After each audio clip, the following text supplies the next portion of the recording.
Bonjour à tous, bienvenue à cet entretien spécial consacré aujourd'hui à M. Mohamed Hannej, ambassadeur conseiller au sein du ministère des Affaires étrangères. Bonjour M. Hannej. Bonjour madame. Merci d'être avec nous. Merci. Monsieur Hannej, alors la presse marocaine accuse aujourd'hui M. Sofiane Mimoun, directeur du bureau Afrique au sein du ministère des Affaires étrangères, d'être l'auteur de l'agression physique contre un diplomate marocain lors de la réunion du comité des 24 sur la décolonisation aux Caraïbes. Qu'en est-il au juste? Que s'est-il passé? Bien madame, tout d'abord merci de me donner la possibilité de m'exprimer sur ce dossier. J'aurais aimé parler d'une question au sujet de l'incident, j'aurais aimé parler d'autre chose. Enfin, puisqu'il s'agit de mettre les points sur les i, j'aimerais rappeler qu'il n'est pas dans les traditions, les us ni les coutumes des diplomates algériens de se muer en boxeur. À l'inverse de ce que la presse marocaine a pu malheureusement raconter, la vérité est tout autre. Il s'agit bien d'une agression, je le dis, je l'assume et je le répète, car il s'agit de la vérité. Il s'agit bien d'une agression perpétrée par un diplomate marocain contre l'ambassadeur Sofiane Mimouni, au vu et au su de tout le monde et de l'ensemble des participants. Très bien. Donc il y avait des témoins. Je le dis en tant que chef de délégation, je le dis en me référant à l'ensemble des témoins. Président de la séance, il y a eu une agression caractérisée commise par un diplomate marocain qui, en l'occurrence, a agi donc de façon très peu diplomatique. Je suis désolé de le dire, il s'est comporté en voyou. Il y a eu une agression caractérisée commise contre un diplomate algérien qui a réagi avec beaucoup de réserve et en tout état de cause avec la dignité qui est le propre des diplomates algériens. Il n'a pas bougé, il n'a pas réagi avec violence, il s'est contenté d'une attitude de réserve qui exprime l'attachement des fonctionnaires algériens et leur respect à l'État qu'ils représentent aussi bien en Algérie qu'à l'étranger. Ce comportement d'extrême responsabilité et de retenue a été observé par tout le monde. Le président de séance, un diplomate russe en l'occurrence, a pris acte de cette attitude. Les différentes délégations sont venues témoigner leur sympathie à la délégation algérienne, à l'ambassadeur Sofiane Mimouni, et nous dire leur profonde réprobation de cet acte inqualifiable de ce diplomate marocain. Maintenant, on peut parler de contexte. Pourquoi je constate avec inquiétude que, et c'est la première fois en tout cas pour ma longue carrière de diplomate, c'est la première fois que j'assiste, c'est très gênant, c'est vraiment inqualifiable. J'ai de la peine pour la commission de ce geste. Un diplomate, par définition et vocation, est quelqu'un qui se maîtrise, qui représente avec dignité son pays.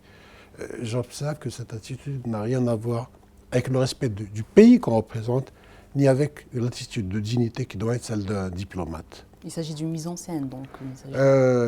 L'incident est, selon, pour moi, pour tout le monde, je ne suis pas le seul à le dire, une mise en scène grotesque et grossière qui a été montée par le chef de la délégation marocaine. Je suis désolé de le dire, c'était lui, nous l'avons vu, qui était en train d'orchestrer cette machination, de demander aux gens de témoigner devant un diplomate agresseur qui a agressé notre ambassadeur Sofiane Mimouni, qui est sorti 1 minute, et 1 minute plus tard, il est retourné dans la salle en se lançant au sol, dans une espèce de crise d'hystérie, pour protester de ce qu'il aurait été frappé par M. Mimouni et demander évidemment aux gens de filmer. Les diplomates marocains sont transformés en caméramans, tous en train de filmer, dans une scène absolument surréaliste et ridicule, pour prétendre par la suite qu'il y a eu commission d'une agression par un diplomate algérien. C'est vraiment le monde à l'envers.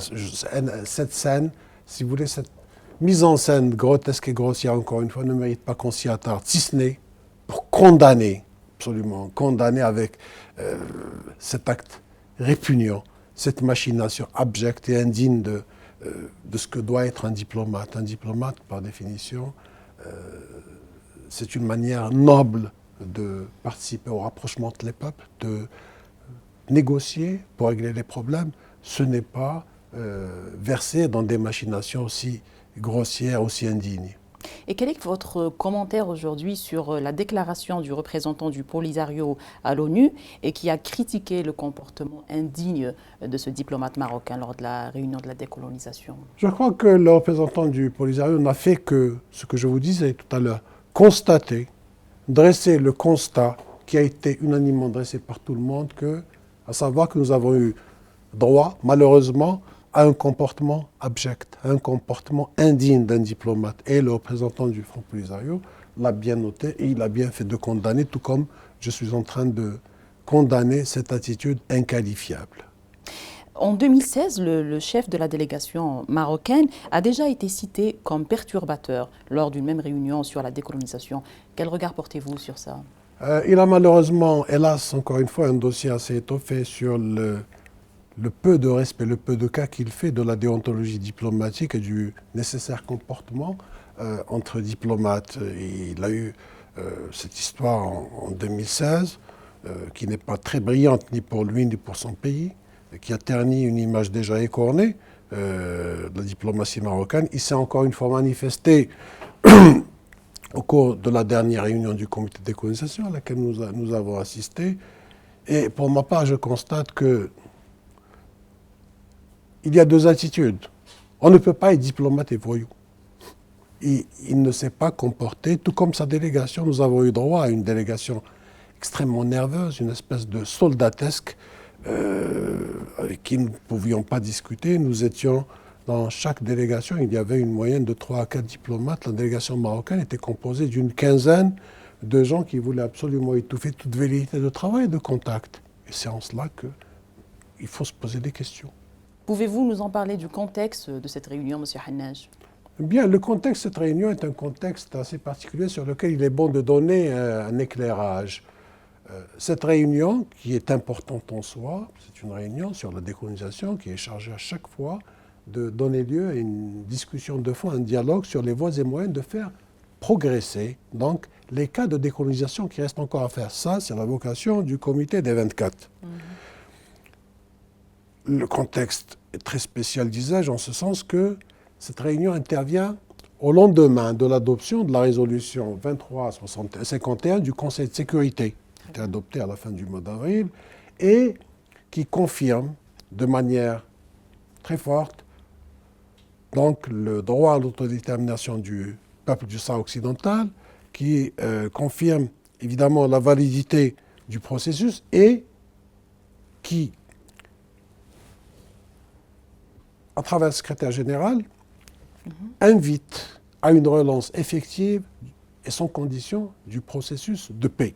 Le secrétaire général, qui est nouveau, a fait lui-même à cette occasion une déclaration de substance très importante dans laquelle il a demandé une relance de partis en conflit, le Maroc et le Front Polisario, donc de reprendre les négociations. Lui-même fait preuve de disponibilité. D'un autre côté, il y a un envoyé personnel qui va être confirmé très prochainement, qui est nouveau. Le contexte politique et psychologique donc, autour de cette question est relativement favorable. Voilà le contexte. D'un autre côté, le Maroc a tout fait pour s'investir dans des actions destinées un peu par tous successives à changer les termes de référence de la question telle qu'elle est exposée au niveau du comité de décolonisation. Quoi faisant? En introduisant ou en tentant, d'abord par le dialogue et la négociation, ensuite, comme il n'a pas pu, par la force, en imposant la présence de prétendus représentants d'une partie du peuple sahraoui qui sont des élus marocains, qui n'ont rien à voir au plan international avec la représentation populaire donc, des Sahraouis, au motif que ces gens-là représentent le peuple sahraoui, tout comme le Front Polisario représente une partie du peuple sahraoui. Il s'agit là évidemment d'une machination grossière destinée à mettre en cause et à battre en brèche le principe déjà reconnu par la légalité internationale depuis longtemps, par l'Assemblée générale des Nations unies, le Conseil de sécurité par voie de conséquence, principe reconnaissant que le Front Polisario est le représentant unique et légitime du peuple sahraoui à l'exclusion de toute autre personne ou organisation. Donc, en essayant d'introduire ces deux agents marocains, ni plus ni moins, même si d'origine ils sont sahraouis, la délégation marocaine a essayé un peu de changer les règles du jeu et de faire accroire que la représentation du peuple du Sahara occidental appartient également à des gens qui n'ont rien à voir avec le Front Polisario.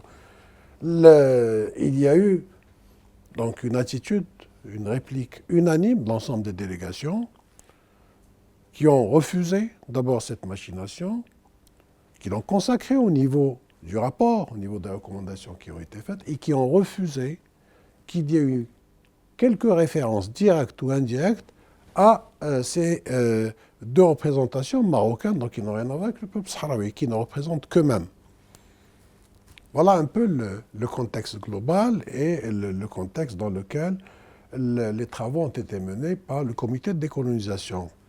Travaux qui ont donné lieu à des résultats on ne peut plus clairs, qui ont confirmé donc la représentativité en tant que représentant unique et légitime du peuple sahraoui du Front Polisario, la pertinence du plan de règlement, l'attachement aux résolutions du Conseil de sécurité et la poursuite des efforts pour amener les Marocains et les Sahraouis en tant que protagonistes du conflit à négocier de bonne foi pour faire avancer le processus de paix.